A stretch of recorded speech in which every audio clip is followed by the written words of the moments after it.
Welcome, everyone, to our Stay Healthy at Home webinar series. Our presenter today is Wendy F. Ada, and she's the co-director of the Risen Center and Behavioral Health Lead. She is a clinical psychologist who received her PhD from Fairleigh Dickinson University and completed her internship at Friends Hospital. She is licensed in New Jersey and joined Rowan 12 years ago and currently is an assistant professor at Rowan SOM with appointments in both psychiatry and psychology. She has worked with individuals and their families who are duly diagnosed with intellectual disability and mental health issues for several years and was the director of MHID for 2 years. She serves on the Rowan University Neurodiversity Task Force, and she's the clinical director of the Strong Minds program through Special Olympics. So thank you for joining us today for the webinar, and I'm going to hand it over to Wendy whenever you're ready. Okay, perfect. And we do have a question and answer ability for you to put some questions in, and hopefully I'll be able to give some time at the end to talk a little bit about some of the questions you might have. But today what I want to talk to you about is how can we make mental health care more inclusive? And that's going to specifically be about best practices in adapting psychotherapy for individuals with IDD. And you'll notice that I may go back and forth between ID and IDD for intellectual disabilities, but I'm meaning the same sort of thing. So as Frankie mentioned, I am a clinical psychologist. I'm the co-director of the Rowan Virtua Integrated Special Needs Center, the Risen Center down in Gloucester County. And Risen Center is a primary care practice where we embed behavioral health. And that includes psychotherapy. It includes access to routine medical procedures where anxiety or previous trauma might be in the way. And we really work together as a collaborative team to be able to help our individuals become healthy. My disclosures are that I have none. There's no conflict of interest at all with any perceived objects or relations to receiving anything in terms of royalties. So today, what are you going to learn? You're going to learn why an accurate diagnosis is so important to mental health treatment, why we have to direct our treatment specifically to the diagnosis.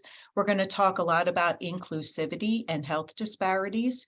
Talk a little bit about how trauma impacts people with intellectual disabilities and different types of treatment for people who are dually diagnosed. And when I say dually diagnosed, I mean somebody with a mental health difficulty as well as intellectual disability.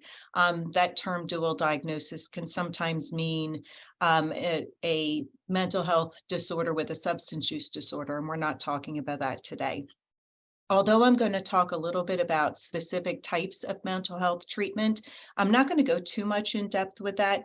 Instead, what I'm going to do is focus more on how we adapt psychotherapy overall for any type of therapy so that, hopefully we can get more providers or know what to look for when you're searching for a provider or clinician, as well as the importance of mental health wellness. So the bad news is there are health disparities for individuals with intellectual disabilities. A health disparity is a preventable inequity or avoidable difference in healthcare between different groups. And it's experienced by vulnerable populations, and certainly intellectual disability is one of those. And we know from our research that people with IDD actually have much poorer outcomes. They're 4 times more likely to have preventable mortality rates. They have higher chronic condition rates.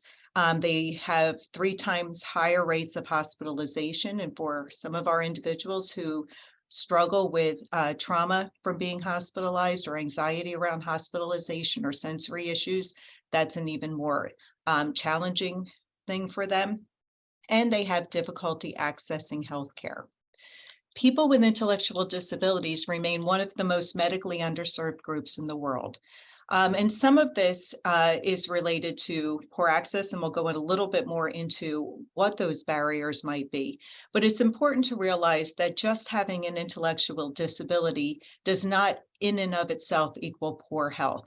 Although there may be some health conditions that are related to intellectual disability. For example, individuals with Down syndrome tend to have difficulty with hypothyroidism or autism and gastrointestinal issues. They don't necessarily go one-on-one with each other. And it's important for us as providers to not fall into the trap of diagnostic overshadowing. And basically what that means is that we start to identify health or mental health symptoms as attributable to somebody's disability. So for example, an individual might come in with some self-injurious behaviors, and they have a diagnosis of autism and severe intellectual disability. And their self-injury is that they're hitting themselves on the side of the face. However, when we do a little bit more digging or asking more information with this particular individual I'm thinking about, I asked when the last time that they had seen a dentist, and the caregiver said, "Oh, it's been about 3 years and he's got a broken tooth in there." Well, that's a perfect example of diagnostic overshadowing. If I just assumed that the self-injurious behavior was related to his autism or intellectual disability, we would have totally overlooked the impact of pain and how that behavior was actually communicating to us. So our goals for inclusive health are to address barriers that impact the participation, build sustainable policies that are inclusive for all individuals, and hopefully this will result in improved health outcomes. I really like this cartoon here in this slide, talking about the difference between equality and equity. So if we're giving equality, we give everyone the same thing. Everybody has the same access to the same thing. And that's in the first side where, everybody's got the same height in their level of box. However, true equity provides different tools so that everyone has equal access to adapted therapeutic intervention. So that means that rather than saying we give everyone the same psychotherapy, we need to adapt our psychotherapy so that it meets the person where they are so that they can fully participate. The other thing I want to talk just a little bit about is when we talk about health disparities and we're focusing on intellectual disability, it's important to realize that many individuals with disability also have other connections to different groups who may also not be receiving the type of healthcare that they need to because of disparities. And that might be related to their race, it might be related to their gender, to their sexual orientation. All of those things may overlap one on top of each other, which actually provides for a more combined impact on not being able to have accessible healthcare. When we want to talk about mental health care specifically for individuals with intellectual disabilities, there are several factors or barriers that are getting in the way. I want to talk a little bit about some of these, and we'll go a little bit more in depth in a few minutes. Some things that can impact are difficulty with assessment, factors that complicate assessment. So if we try to do our assessments like we typically would do on a neurotypical individual, we may not get the same results because there may be communication challenges, behavioral challenges, or the tests that we're trying to use or assessment procedures weren't normed on people who have disabilities. There may be a lack of awareness or the inability for the individual or their caregiver to talk about symptoms and things that they're feeling. There may be stigma and exclusion from services, and that diagnostic overshadowing kind of points to some of this as well. There may be limited support to access services, whether that be transportation or maybe not having enough support out there, enough services or caregivers who can provide the type of service. Inadequate training and awareness of mental health professionals. I can tell you that in my training, and I'm not going to date myself, but in my training, I know I didn't get any training on adapting psychotherapy for individuals with an intellectual disability. And I'm not even sure that I got a whole lot of training or classwork on autism even back then. There's a lack of specific mental health services for people with intellectual disabilities, a lack of coordination between different agencies to be sure that where there are services, people are being able to find out about them.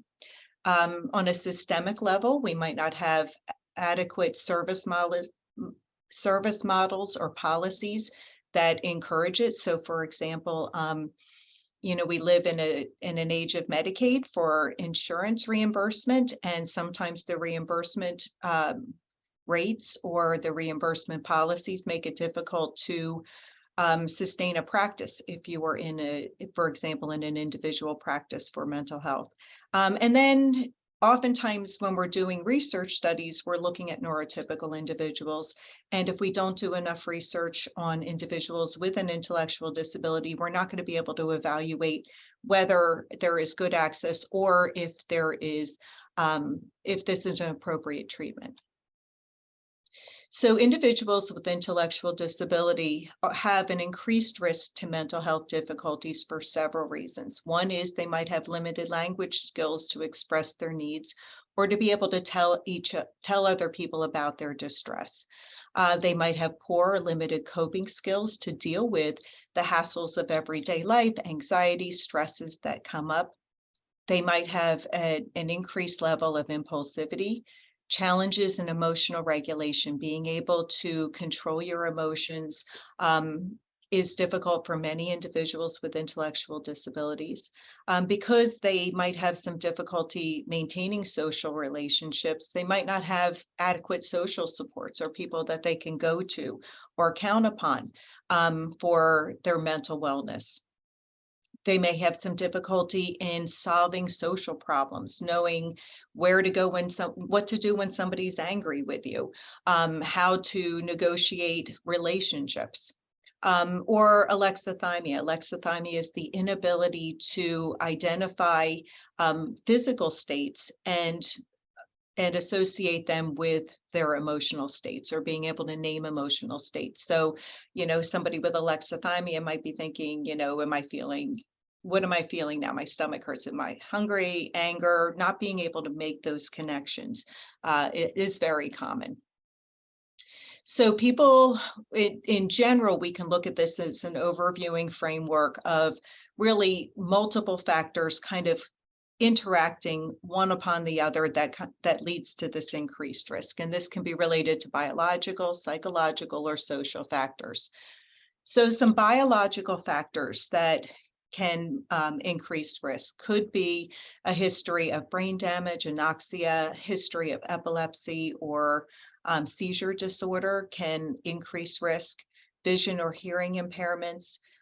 Many physical illnesses can be related, such as hypothyroidism, which can lead to feelings of depression, gastrointestinal difficulties, vitamin D deficiencies. Certain genetic contributions have their own mental health symptoms that go along with them, as well as there could be a biological predisposition towards anxiety, depression, bipolar illness as well. Drugs and alcohol abuse can get in the way. Sometimes different physical treatments or medications can actually cause symptoms that make it more likely to develop depression or depressive symptomatology or anxiety. And then pain can also be a biological contribution. In terms of psychological contributions, it's important to look at the impact of abuse on rejection. Sometimes social rejection over and over again can lead to a difficult, can lead to an increased risk of developing a mental health condition. Poor problem-solving strategies we talked about already, losses, grief, and grief and loss don't just come in the loss of a person, but can come in the loss of a day program and the loss of a job, different life events that happen, separations such as moving to a group home, social or emotional vulnerabilities, low self-esteem, and then again, the history of trauma. And then some social impacts are related to stigmatization, prejudice, exclusion overall, inappropriate environments or not having the services that one needs, and then financial or legal disadvantages. One study found that individuals with intellectual disabilities report experiencing more mental distress than those without disabilities. So 39.2% of adults with disabilities had mental stress, which they defined as 14 or more reported days of feeling unhealthy mentally in the past 30 days, which is rather significant. And we know that higher mental stress is related to higher physical chronic illnesses, limitations on your daily life, and mental disorders. And what I find interesting is that this level that they were finding was back in 2018, which was before COVID. And as many of you might have experienced, and certainly I've experienced within my practice, there's been a surge of mental health difficulties for everyone. But I feel especially for individuals with intellectual disabilities, because they have been disproportionately affected by COVID. So the impact of COVID has led to a higher fatality rate. So individuals with disabilities were dying at a much greater rate than individuals without disabilities. There's been the impact of grief and loss, losing friends, loved ones, losing parents who may have passed from COVID, loss of supports. Many group homes went on shutdown and they were not allowing visitors. They couldn't go out on outings. Societally, we found a very significant impact on having enough support professionals working. So many people left the field, and we have very low rates of DSPs or people working. So even going on outings, even now, for me, the impact of COVID started to change when things started to open up. However, I'm finding that the people that I'm seeing with disabilities, for them, many of them still are not able to get back to their day programs. So their day programs are only open a certain number of days a week because they don't have the staffing for it. They don't have enough staff to go on outings. And so their experience of COVID has been going on for years. I just met a patient yesterday who still is unable to get back to their day program. And having lost that, they've lost their sense of social outlet, their sense of self-esteem, of having something to do. There's boredom. And when that happens, not only do we have increased rates of depression and anxiety, but oftentimes increased rates of behavioral challenges. Impact of COVID led to a change in routine. Things that we normally would do, we have to do in a different way. There are sensory challenges related to wearing masks. And then access to healthcare was impacted. And I find that there are some individuals that I work with that telehealth really doesn't work very well. Not only have they had to sit in front of a computer like we are today and listen to somebody talk for school or their day program, but then they are sitting there trying to talk to their psychologist or counselor, and they're trying to do this through a medium that really doesn't work for them. And then sometimes I bring individuals into the office and we have to wear masks still because we're a primary care practice. So then you're not able to read social cues or facial cues. And that can be very difficult as well for individuals with disabilities. In terms of some research related to the impact of COVID, there was a survey done in 2021 that found that more than half of the respondents to a survey they had reported worsening mental health during the COVID-19 pandemic. They were worried more, they struggled with these changes in routine, and exhibited increased self-injurious behaviors. They were losing access to their services and their activities, being able to go to their jobs, to their day program, going out into the community. And this correlated with increased screen time, so being more on the computer, more on the iPads. And I'm, working with some individuals who are still trying to shift off of that, got very used to being on their screens or their iPads, poor sleep, and needing more help with their ADLs. So the interventions that they suggested were spending time with family and friends, that could help mitigate some of these difficulties, getting outdoors, and having more access to community activities. And when we talk a little bit about mental wellness in a bit, these are going to be some of the things that we want to be building into our everyday lives, not just as a way of, helping us through COVID, the COVID-19 closures, but also just the things that help us with our everyday mental wellness. Um, Unfortunately, individuals with intellectual disability are disproportionately more likely to have a mental health or psychiatric disorder. So some estimates indicate that individuals who have IDD have a psychiatric disorder between 30 to 40% of all of them, though some estimates can go as high as 70%. 10 to 20% of individuals have challenging behaviors, which are related to aggression, self-injury, or destructive behavior, which impact their daily life. Within this population, psychiatric disorders are 3 to 4 times higher than compared to the neurotypical peers. And the severity of intellectual disability is related to the severity of psychiatric diagnoses, meaning that mild IDD tends to have a milder level of psychiatric diagnosis. There are fewer, whereas people who have more severe IDD tend to have more psychiatric diagnoses.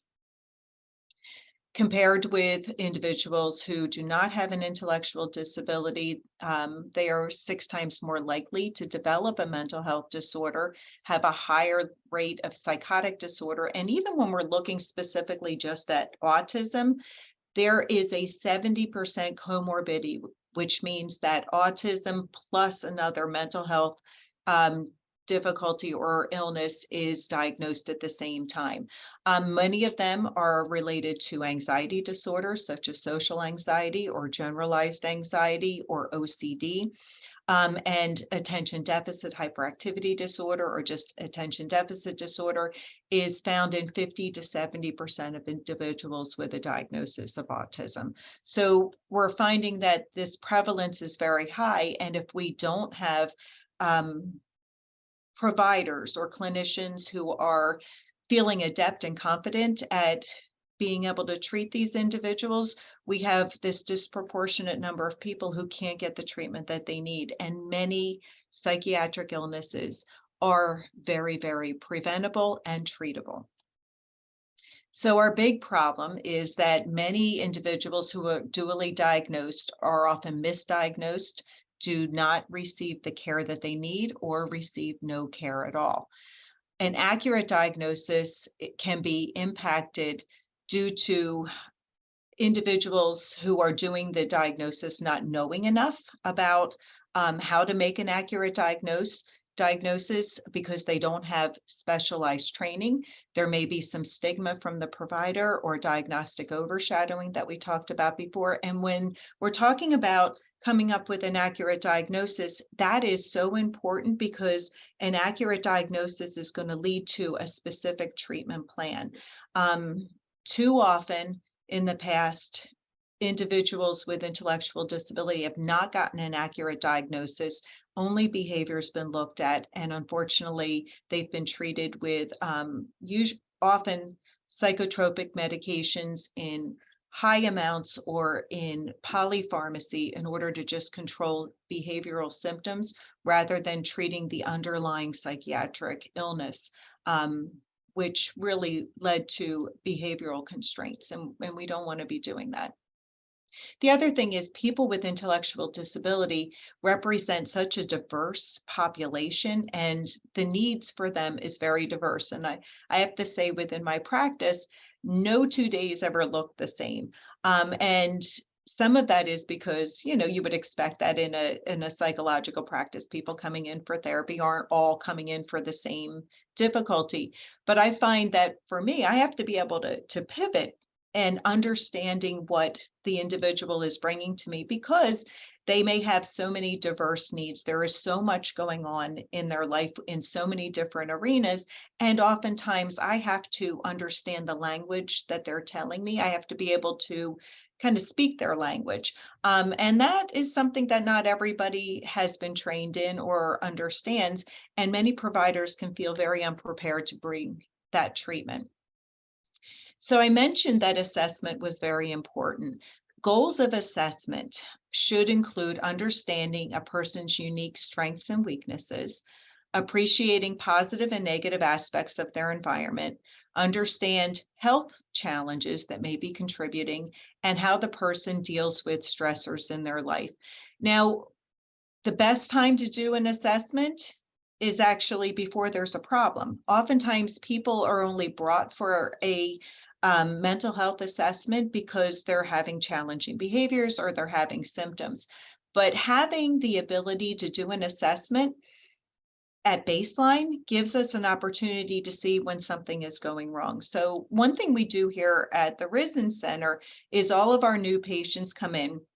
They first establish in primary care so we can rule out any medical contributions to any difficulties they're having. And then they get a chance to meet in and get a behavioral health assessment, even if they're not having any difficulties right then. And oftentimes families will say, well, why do I need to talk to a psychologist? Nothing's going on. Well, the reason why we do this is it gives us a baseline and it gives us almost a warm handoff.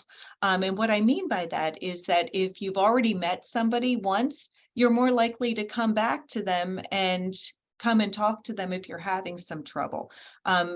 One of the barriers to accessing mental health is the stigma or the reluctance of the individual or their family members to reach out and ask who they should come and talk to because they don't know somebody. So having that first touch gives us that ability to really have a baseline and kind of set up the expectation that we have somebody who's here and you've met them before if you need to come back in. Some challenges that come up with assessments are, like I said before, the diagnostic overshadowing, not understanding that we need to look at everything. So another example of diagnostic overshadowing might be in relation to Down syndrome and dementia. We know that individuals with Down syndrome can start to suffer from dementia at a younger age than individuals without Down syndrome. But that's often missed, at least in the early stages, because we just assume that memory loss or difficulty understanding things are related to their Down syndrome and not a change from their baseline. We also don't have many instruments that have been normed on individuals with intellectual disability. When you come into your primary care visit, we are supposed to be assessing on a yearly basis depression and anxiety, and we use what's called the PHQ and the GAD. So there are a couple of standardized questionnaires, screening questionnaires, that let the primary care provider know that you might be struggling with depression or anxiety so that they know to make an appropriate referral. With people with intellectual disabilities, those questions may not be appropriate. Individuals with intellectual disabilities sometimes don't understand the cognitive components of depression, or the physiological components of depression, or the challenging behaviors that might show up as communication that something's going wrong aren't measured in these. There are a couple of instruments that we can use here at the Risen Center, but they're not widely known or widely available. I mentioned communication challenges. Sometimes individuals and their family members might have difficulty understanding a particular mood. And, oftentimes anger gets misconstrued as oppositional behavior rather than irritability related to anxiety. So being able to kind of detangle what might be looking what we might be looking at behaviorally and trying to understand the emotional component to it can be a little bit difficult. Some individuals with IDD are poor historians. They're not able to kind of tell us, when something happened. And I'll give you an example. Met a new patient yesterday who, as we're talking, is telling me that he's been feeling really anxious. He can't stand this anxiety anymore. He doesn't want to go on. He doesn't know how he can do this. He didn't used to feel like this. And I asked him, well, when, I was trying to get a sense of what the triggers might have been, and he wasn't able to tell me that. But then he did tell me that he didn't feel like this a couple of years ago, and he wished he had a time machine, so that he could go back in time. So one of the ways that we're trying to work on trying to get a sense of what was going on then versus now, what things might have changed, is we're pretending that we're going back in time, and he's going to be putting together a kind of what year he would like to go back to, what was going on that year, and we're going to try to figure it out that way. So you might need to have somebody else in the meeting, somebody who is more of a reliable historian who might be able to give some more advice on when things first started, what the baseline used to be, and kind of where we are now. So when we talk about diagnosis, we utilize, and this is within the mental health field, we use what's called the Diagnostic and Statistical Manual of Mental Disorders. So it's basically a book that lists out every single mental disorder or psychiatric illness, and then all of the criteria that need to be met in order to diagnose it. And it changes all the time as we learn more. And we are now into the 5th version of the DSM, and it's a very big book. And there was a text revision that was done about a year ago. So they did make some changes recently. So that's kind of what we consider our diagnostic Bible. This is what we go to in the mental health field to determine what diagnoses an individual might be suffering from. And then that helps to develop a treatment plan. One thing to realize is that for very long, and this is kind of a pet peeve because I sometimes still see this in medical records, the term intellectual disability replaced the term mental retardation back in the year 2000. However, we still have some that show up within our EMR system, certainly. So just being aware that term is no longer used in the same way that, in Asperger's is no longer used in the DSM-5. It's considered part of the autism spectrum, so that actual diagnosis no longer exists, neither does pervasive developmental disorder. So the nomenclature or the terminology can change over time. And then the diagnosis of intellectual disability also includes adaptive functioning. How well is that person able to function in their ADLs, in society, in the community, and social relationships as well? So there are some limitations, though, of the DSM-5. And one of the major limitations is it wasn't made for looking at symptoms for individuals with intellectual disabilities. They weren't included as part of, when we look at anxiety, what does it look like in somebody with an intellectual disability? So part of what we needed to get to is to move from what are these standard list of symptoms and try to figure out how we can understand those symptoms as a relation of severity of level of intellectual disability, because it can look very different in different levels of intellectual disability, as well as trying to move away from some of the self-report signs and symptoms. So, if we're talking to somebody who's depressed, We're looking for a sense of hopelessness, how they view themselves, what their perception is of the world, what their perception is of the future, how much worrying they're doing, as well as things like change in sleep or appetite. Whereas with individuals with intellectual disabilities, they might not be able to self-report their signs and symptoms. So we needed to find a way of understanding what these different psychiatric diagnoses might look like in someone with an intellectual disability. And what we were able to do, or what a national organization was able to do, the NAD, the National Association for the Dually Diagnosed, and that's for developmental disabilities, is a nonprofit membership association, which developed what is called the DMID2, and that I consider is like the companion manual to the DSM. So what it does is it looks at each diagnostic category that is in the DSM-5 and provides for what the symptomatology, what we're looking for in an individual with intellectual disability, and how that might look the same or look different, so that we can make a more accurate diagnosis. So the DMID2 is based on an expert consensus model.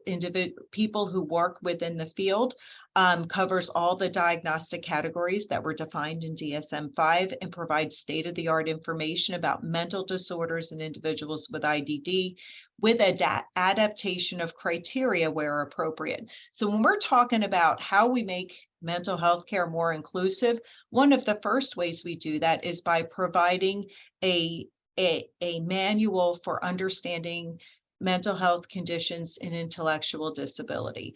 That's leveling the playing field. That's giving everyone access to be able to make an appropriate diagnostic assessment for individuals with intellectual disability.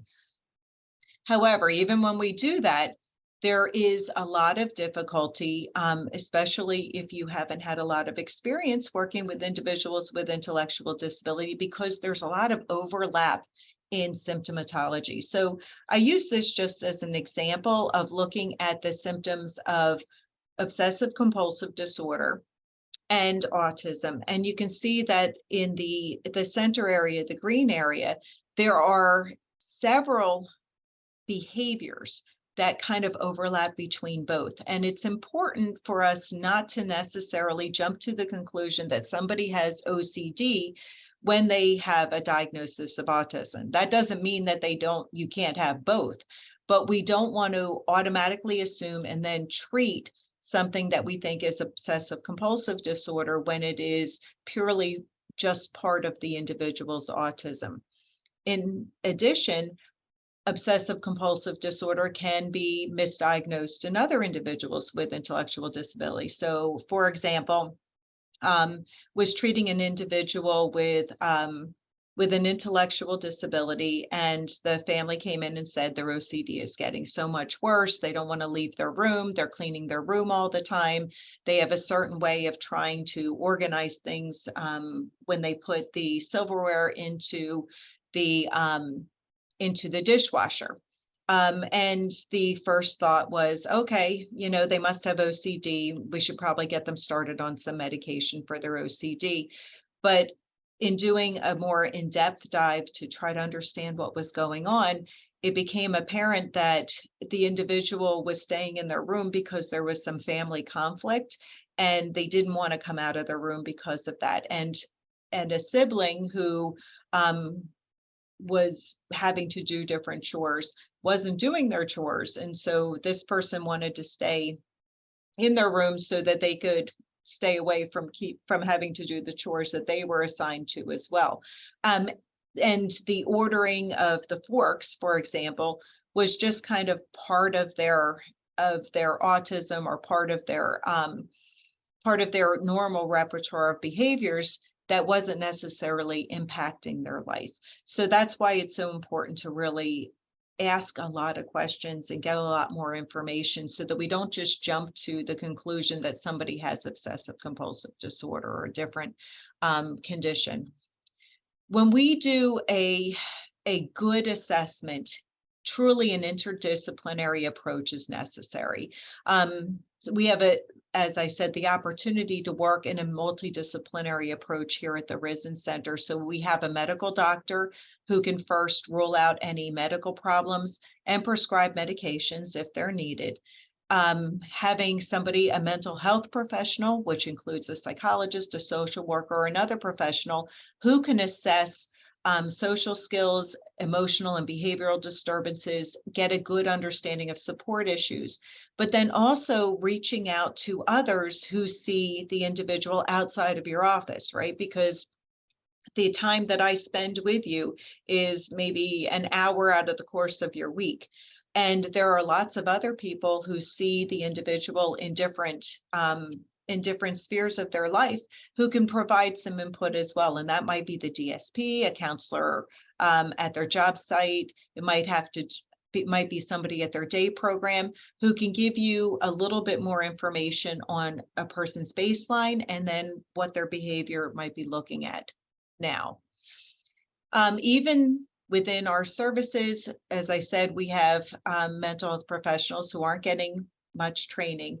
And as a result, people with IDD are often getting misdiagnosed, and the first line treatment might be psychiatric medications, which may not be appropriate because we haven't done a good appropriate diagnostic evaluation.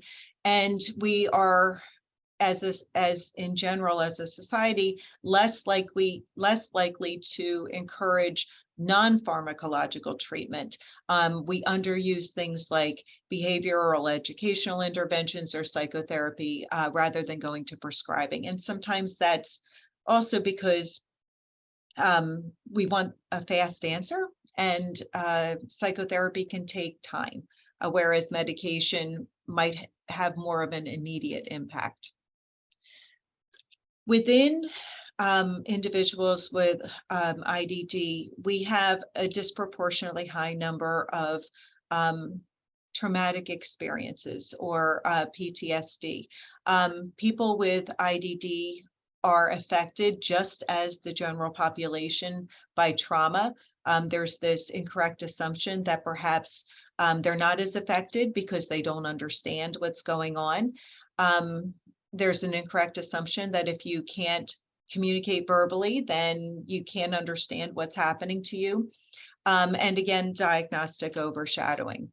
So what is trauma? Trauma can come in several forms, and it can include things like abuse or bullying, but it can also include things like witnessing violence, abandonment, grief, medical trauma. Even those of us with the best of intentions can inflict on our patients. Trauma can happen in one episode, or it can be cumulative. And for many individuals with IDD, we're talking about cumulative trauma, things that have happened to them over and over in their life. It can affect their sense of safety and how they perceive the actions of other people and what they're doing. So they, somebody who's had a traumatic experience may respond in a way that is aggressive or challenging, even when somebody's trying to help them. And it impacts their mental wellness. We know that this is a huge problem. Over 70% of people with IDD report being victims of abuse. They've had institutionalization, which is very traumatic for many individuals. They've had abandonment and isolation. And then we take all of those things that happened during COVID and all of the multi-layers of trauma that have come from them. Some have had restraint or seclusion as a way of trying to cope with some challenging behaviors, and medical trauma as well. And then this trauma can impact how they perceive the world. And this is everybody, right? We're not just talking about people with IDD. If you've had a traumatic experience, you start to worry that the world is unpredictable. You don't trust people. You have problems with boundaries. There's an increase in stress hormones, making you hypersensitive. It leads to physical health problems, and that is kind of What the ACEs study showed us is that the number of adverse childhood experiences that you have directly correlates to adult medical problems, and leads to having difficulty in regulating emotions, describing your feelings. Signs of trauma for individuals with IDD are behavioral changes, withdrawal from the activities that they like, sleep problems, hyperarousal or hypervigilance, as well as hypoarousal or numbing, avoiding certain situations or people, or having some separation fears. So one thing, and everybody will get a copy of these slides. You will see that there are some embedded links for resources for you. So one of the embedded links is this trauma-informed toolkit for individuals with IDD. And there are 4 different chapters to it, and each chapter is focused on a particular I guess a particular audience.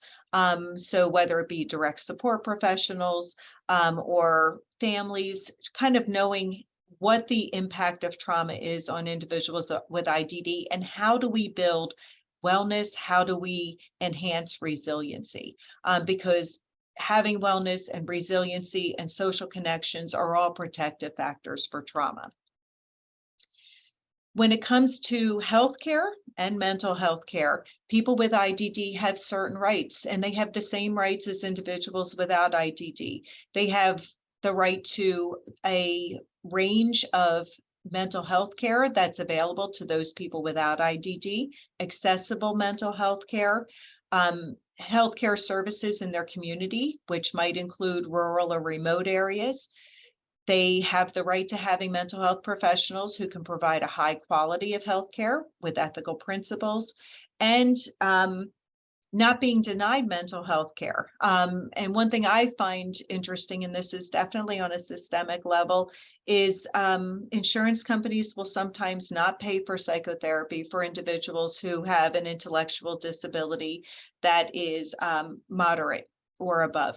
And I find that I have been able to work with a lot of individuals who may fall within that range, who I find are actually benefiting from psychotherapy, adapted psychotherapy, but definitely psychotherapy that improves their lives and improves their interactions and improves their access to whether it be healthcare, or improves their access to being in the community. Some myths about psychotherapy are that individuals with IDD are not appropriate for psychotherapy, and that their impairments in cognitive abilities and their language skills get in the way of psychotherapy, making it ineffective. However, the reality is that the level of intelligence is not something that should be the sole indicator for appropriateness. As I mentioned, I work with individuals with IDD across the IDD spectrum. Some individuals who don't use words to communicate, some individuals who use assistive technology devices, and we are able to find ways of helping them to live a more fulfilling life. So we know that psychotherapy can be effective, but we might need to make some adaptations. And that's really the crux of how we make psychotherapy inclusive. Psychotherapy, and we know from our research, is effective. Not only can people with IDD participate, but they can benefit from it, especially if it's had some adaptations, which might include mindfulness, CBT, or DBT, having only some very minor adaptations. Just a quick touch on mood dysregulation. Many individuals with IDD do have mood dysregulation, and so targeting psychotherapy for that is going to be very important. And DBT, which is dialectical behavior therapy, is one type of therapy that actually focuses on emotional regulation, mindfulness, building social skills, as well as distress tolerance.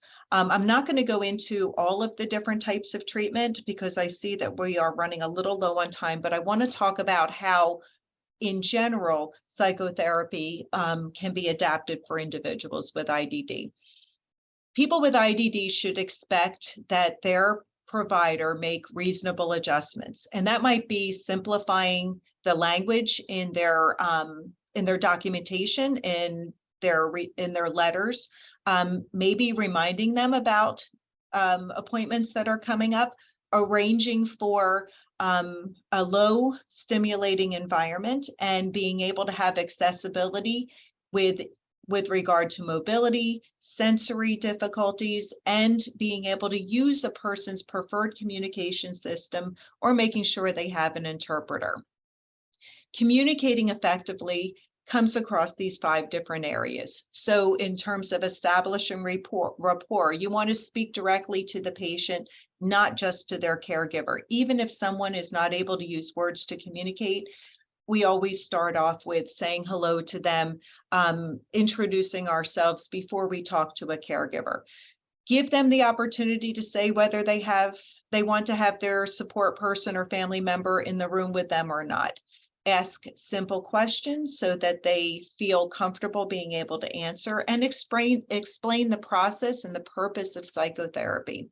We want to encourage individuals to bring in things that are comforting to them. It's scary to come in and start talking to somebody for psychotherapy. So find what they want to bring in. It could be we bring in support dogs here.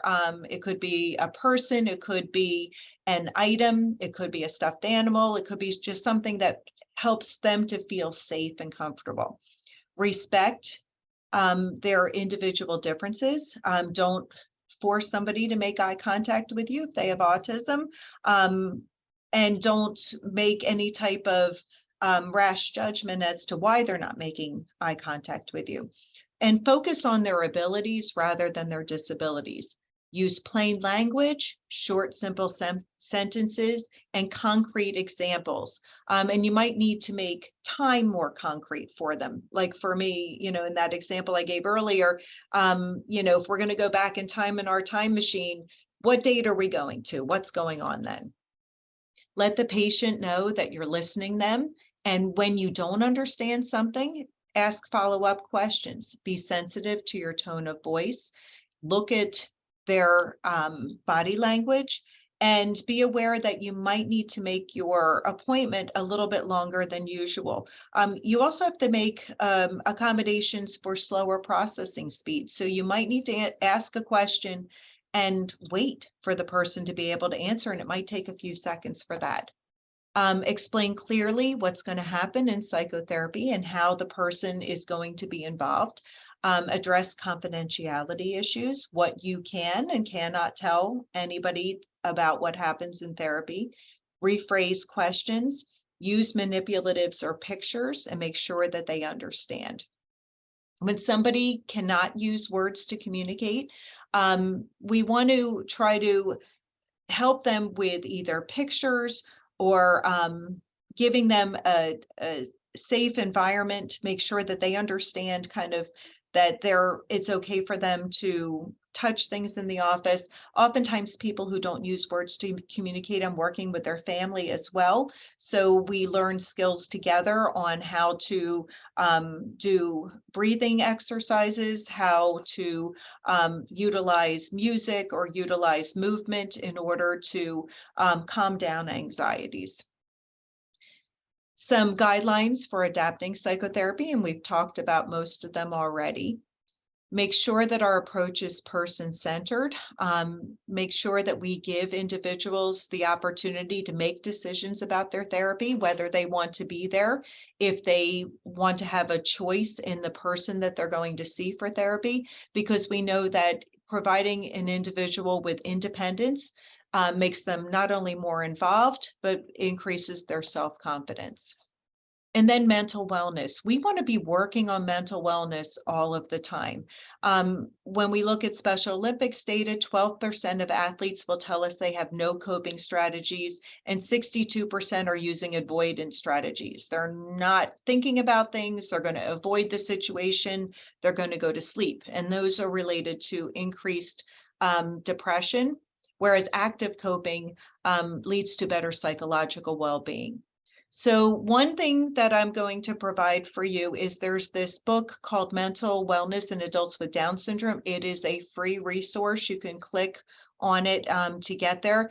But one thing I really like about the Down Syndrome Advocate Center is they have an entire resource page, which has different social stories. It has information on accessing basically anything. I used them for, I had an individual recently who had choked because he was eating too fast, and they have a video as well as a social story on how do you slow down your eating. So many, and these are available to families, to parents, to anybody who wants to get them. The Special Olympics Healthy Athletes Series also has mental wellness handouts. So there's a Strong Minds activity guide. I run the Strong Minds program for the state of New Jersey, which focuses on active coping strategies. And there's some things in here on healthy sleep tips. I have to say that sleep hygiene is probably the first place that I try to work on with individuals, because sometimes if we can get to better sleep hygiene or correct something like sleep apnea, anxiety, depression, aggression goes way down.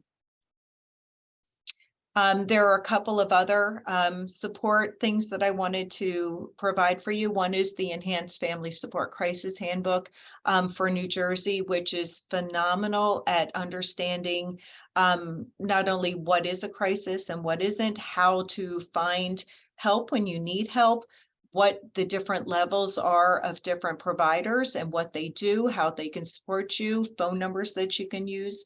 The WRAP book is, this one does come at a cost. It isn't free, but it helps to look at how do we provide support around somebody for difficulty with mental health challenges. Some resources for you I wanted to be able to give to you, and you can click on any of these. And I want to be able to give at least a couple minutes for questions. So I'm sorry I did rush a little bit through that, but I wanted to give a couple of minutes for questions. So can people, can they unmute themselves, Frankie, if they have a question? Oh my goodness. So I do see somebody asked a question in the chat about Down syndrome and schizoaffective symptoms in Bergen County.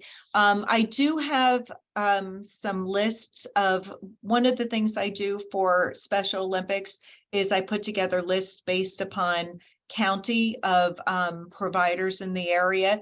I can't necessarily say, oh, I know that they're a great provider. I just know that they see individuals with intellectual disabilities. And if you want to shoot me an email and ask for that list, I'm very willing to give you that list. Anybody else have, just looking at the chat too. Okay, so the chat, Frankie, you put some things in there.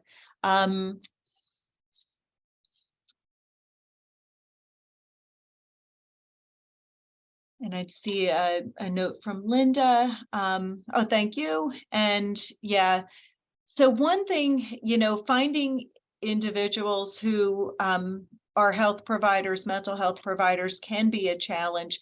And, it's interesting because I just had this happen today in my office. I got a message from another doctor within our system in a general PCP practice, who said, I have somebody I want to refer to you for short-term grief counseling. I think they might have an intellectual disability. Can somebody over there see them? And I said, wait a minute, don't you have psychologists in your department? And the answer that I got was, well, those psychologists don't have, experience in working with somebody with an intellectual disability. And my response is, well, then we need to teach them. I'll consult. I will help you with figuring out how you might adapt psychotherapy. But my goodness, we need more people out there. We need more foot soldiers.